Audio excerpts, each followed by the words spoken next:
ఏపీలో కూటమి ప్రభుత్వం అధికారంలోకి వచ్చి రాగానే అమరావతిపై దృష్టి సారించారు సీఎం చంద్రబాబు.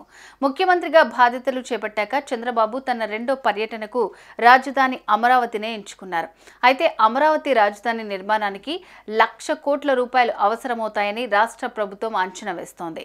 దీంతో అమరావతి కోసం భారీ ఎత్తున నిధుల సేకరణకు వేట మొదలుపెట్టారు సీఎం చంద్రబాబు.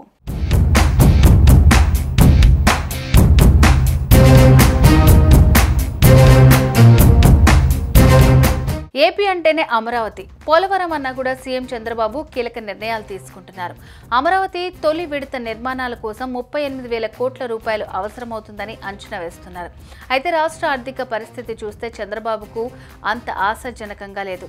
కేంద్రం నుంచి రాజధాని కోసం నిధులు ఆశించిన స్థాయిలో వచ్చే అవకాశం ఉందా అంటే అనుమానమే. దీంతో రాజధాని నిధుల సమీకరణ కోసం కొత్త ఆలోచనకు పదును పెడుతున్నారు సీఎం చంద్రబాబు.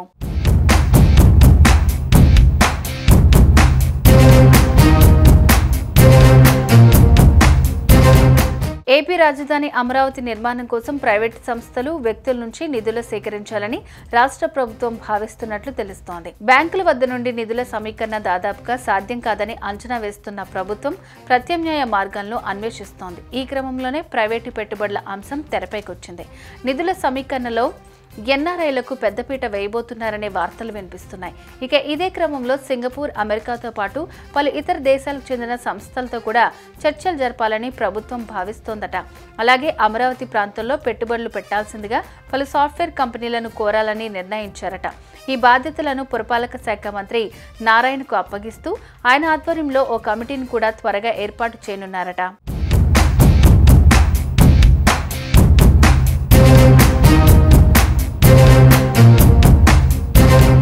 పెట్టుబడులకు సంబంధించి కంపెనీల వివరాలను ఇప్పటికే సిఆర్డీఏ సిద్ధం చేసింది. మరో వారం రోజుల్లో అమరావతిలో ప్రస్తుతం నెలకొన్న పరిస్థితులపై పూర్తి నివేదిక ఇచ్చేందుకు సిఆర్డీఏ అధికారులు సిద్ధమవుతున్నారు. ప్రస్తుతం అమరావతిలో అసంపూర్ణంగా ఉన్న ప్రాజెక్టులు పూర్తి చేయాలన్నా, లేక కొత్త పనులు ప్రారంభించాలన్నా తక్కువలో తక్కువ 10,000 కోట్ల రూపాయలు అవసరమని లెక్కలు వేస్తున్నారు.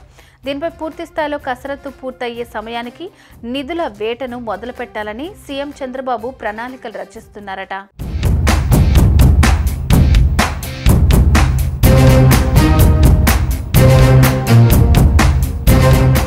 సుమన్ టీవీలో మీ పర్సనల్ అండ్ బిజినెస్ ప్రమోషన్స్ కోసం కింది నెంబర్కి కాంటాక్ట్ చేయండి.